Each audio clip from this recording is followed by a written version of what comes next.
और आज हम आपको मंत्रों के बारे में बताएंगे, भगवान के बारे में बताएंगे कि अगर आप सही दिशा में, सही तरीका से अगर आप पूजा करते हैं, कहते हैं कि मंत्रों के बस में भगवान रहते हैं, तो आप अगर सही ढंग से पूजा करते हैं तो आप अपने भगवान को अपने अनुसार जो है, जो आपकी इच्छा हो, उनसे काम की आप अपेक्षा कर सकते हैं।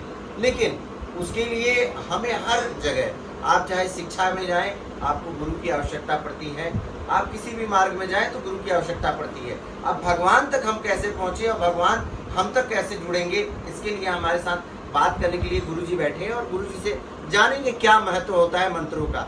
गुरु जी नमस्कार, आपका बहुत बहुत स्वागत है इस चैनल में। और आज हमारे दर्शकों को बताइए, क्योंकि आप बहुत विद्वान हैं और काफ़ी चर्चित हैं, लोग बात आपके बताते हैं, आज हम आपको पता करके आप तक पहुँचे हैं। थोड़ा सा मंत्रों के बारे में और पूजा पाठ जो इंसान करे, जो कि औषधि जिस तरह से फायदा करता है, बताया जाता है कि अगर सही उच्चारण से मंत्र अगर उच्चारण करके और किसी भी भगवान को पूजा किया जाए तो उसका दुख और कलेश दूर हो जाता है। ये एक सीधे भगवान से जुड़ने का तरीका माना जाता है। इसी पे थोड़ा सा जो है हमारे दर्शकों को बताइए। देखिए, सबसे पहले हमें जानना होगा मंत्र शब्द का अर्थ क्या है। मंत्र शब्द का अर्थ है, हमारे संस्कृत की विशेषता है कि कोई भी शब्द अनर्थक नहीं होता, निरर्थक नहीं होता। हर शब्द का एक अर्थ है और मंत्र शब्द का अर्थ है यो मननाथ स मंत्रा, जिसका मनन किया जाए वही मंत्र है। हमारे श्रेष्ठ और उत्तम विचार ही मंत्र हैं। और श्रेष्ठ उत्तम विचार कहाँ से उत्पन्न होते हैं? कहते हैं अरे विचार तो मेरे मस्तिष्क में आया ही नहीं, ये विचार तो पहले आया ही नहीं, और आज हमने इतना आविष्कार किया है तो वो विचार धीरे धीरे धीरे धीरे मनुष्य के मस्तिष्क में आया और आज हम उन्नति, शुरू में ही क्यों नहीं सारे विचार आ गए? क्योंकि यही मंत्र है। इसी को कहते हैं उत्तम विचार कहाँ से मिलते हैं? मंत्र से। तो वेद जो है, विद धातु से सद बना है विद्या, जिसमें कि मंत्रों को कहा गया भंडार है वेद। और क्योंकि परमात्मा की अमृतवाणी है, अर्थात कि विशुद्ध विचार जहाँ पर उत्पन्न होते हों, जहाँ से प्राप्त होते हों, जहाँ से उन्नति का द्वार प्रशस्त होता हो, वही वेद है। और आज हम मंत्र की बात करेंगे तो वेद की भी बात अपने आप जुड़ जाती है, क्योंकि मंत्र वेद में ही प्राप्त होते हैं। और वेद के जो मंत्र अलौकिक कहे गए वो परमात्मा कृत हैं, और बाकी जो मंत्र हैं वो अन्य मनुष्यों द्वारा, संतों के द्वारा और अन्य ऋषियों के द्वारा बनाए गए हैं, किंतु वेद के मंत्र अलौकिक कहे गए हैं। उन्हीं मंत्रों की श्रृंखला में एक मंत्र भगवान शिव को समर्पित है। आज मैं उसका आपके समक्ष उल्लेख कर रहा हूँ। त्र्यंबकं यजामहे सुगंधिं पुष्टिवर्धनम् उर्वारुकमिव बंदनान् मृत्योर्मुक्षीयमामृता। तो ये जो मंत्र है, इसका अर्थ भी उतना ही महान है जितना इसका उच्चारण। और अर्थ अवश्य जानिए, क्योंकि अर्थ को बिना जाने, भावार्थ को बिना जाने जो व्यक्ति मंत्र बोलता है उसका कोई भी फल प्राप्त नहीं होता है। उसी प्रकार से जैसे मैं किसी से प्रार्थना कर रहा हूँ, किंतु मैं उस प्रार्थना का अर्थ स्वयं ही नहीं जानता, तो जब स्वयं ही नहीं समझ रहा हूँ तो भाव नहीं आएगा, भावना ही नहीं आएगी, और जहाँ भाव नहीं होते हैं वहाँ भगवान नहीं होते हैं। तो इसलिए भाव को भी आ जाए मंत्र के साथ में, उसके लिए अर्थ जानना आवश्यक है। उन तीन नेत्र वाले भगवान शिव की मैं आराधना करता हूँ, जिन्होंने जगत की रचना के साथ, पालन के साथ संहार का कार्य मुक्ता करते हैं। और वो भगवान शिव जो जिनके मृत्यु जिनके अधीन है, काल जिनके अधीन है, जो महाकाल का स्वरूप है, ऐसे भगवान शिव मुझे दीर्घायु और उत्तम स्वास्थ्य प्रदान करें। और वो भगवान जो है, भगवान शिव और जो मुझे उत्तम स्वास्थ्य प्रदान करने वाले, दीर्घायु प्रदान करने वाले हैं, वहीं पर इस मंत्र में एक अलंकार है, एक उपमा दी गई है कि जिस प्रकार खरबूजा स्वतः पक जाने के बाद वृक्ष से अलग हो जाता है, उसी प्रकार जब मेरा ये शरीर पक जाए, अर्थात जीर्ण शीर्ण हो जाए, मैं 100 से ऊपर आयु में पहुंच जाऊं और दीर्घायु को प्राप्त हूं, तभी मेरा प्राण शरीर से अलग हो। और इसके लिए चाहे जितने ही प्रयास क्यों ना किए जाएं, या उसके लिए मेरे मन में क्यों ना विचार आ जाए कि मैं अपने शरीर का नाश, जिसको आजकल हम सुसाइड कहते हैं, आत्महत्या लोग कर लेते हैं, ऐसे विचार या किसी अन्य के द्वारा मेरी हत्या का विचार या अन्य किसी रोग और विषाणु के द्वारा मेरे शरीर का नाश, इन सभी प्रकार के जो कारण हैं जिनसे मनुष्य मृत्यु को प्राप्त होता है, वो सभी कारण समाप्त हो जाएं और भगवान शिव मुझे दीर्घ आयु प्रदान करें, ऐसी इस मंत्र में प्रार्थना की गई है। तो मंत्र का जो जप है, सोमवार से महामृत्युंजय मंत्र का प्रारंभ करते हैं। ऐसे ही अनेकों मंत्र वेद में हैं। वेद में लगभग 20,000 के ऊपर मंत्रों की प्राप्ति होती है और हर मंत्र अपने में लौकिक है। किंतु जैसे गायत्री मंत्र को कहा गया कि ये चारों वेदों में इसकी महिमा आई है, चारों वेदों में मंत्र आया है और त्रिक यानी 3 वेद जो ऋग्वेद, यजुर्वेद, सामवेद में गायत्री का जैसे उल्लेख है, वैसे ही महामृत्युंजय मंत्र का भी उल्लेख प्राप्त होता। 7वें मंडल में ऋग्वेद और रुद्र अध्याय में यजुर्वेद में उल्लेख, सामवेद में उल्लेख। इस प्रकार से वेदों ने जिस मंत्र की महिमा गाई है, ऐसे मंत्रों का जप करने से हमें चमत्कारिक फल की प्राप्ति होती है। जैसे कोई व्यक्ति रोगग्रस्त है, किसी के घर में अशांति है, नकारात्मकता भरी हुई है, तो हमें महामृत्युंजय का जप करना चाहिए। उससे हमें दीर्घायु और सकारात्मक ऊर्जा की प्राप्ति होती है। गुरु जी, जैसे कि देखा गया है, बहुत बार हम देखते हैं कि गायत्री मंत्र का लोग उच्चारण करते हैं।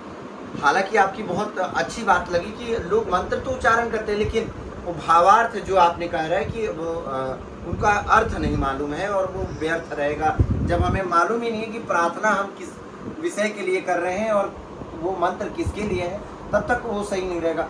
ये गायत्री मंत्र है, थोड़ा सा उसके बारे में भी लोगों को बताइए। ओम भूर्भुवस्सुः तत्सवितुर्वरेण्यं, ये जो कहा जाता है इसका मतलब क्या होता है, ये थोड़ा सा बताइए। देखिए, गायत्री सबसे पहले तो समझे, गायत्री शब्द का अर्थ है गाने योग्य। जो मंत्र विभिन्न स्वरों में गान किया जाए, जिसका छंद ही गायत्री है, वो गायत्री मंत्र होता है। गायत्री मंत्र आज से जब वेदों की भगवान ने हमें वेद प्रदान किए, अंगिरा, आदित्य, वायु, अग्नि, 4 ऋषियों के अंतर्मन में विचारों के द्वारा वेदों की उत्पत्ति भगवान ब्रह्मा ने करी और जो है तब वेद जो तब से प्राप्त हुए, तब से गायत्री मंत्र की महिमा जो है वो बताई जाती है। गायत्री मंत्र जो पवित्र गुरु मंत्र के रूप में प्रदान किया जाता है और गायत्री मंत्र जो है उसमें इसलिए उसकी महत्ता है क्योंकि सबसे बड़ी बात जो है उसमें ईश्वर से प्रार्थना करते हुए सद्बुद्धि की याचना की गई है।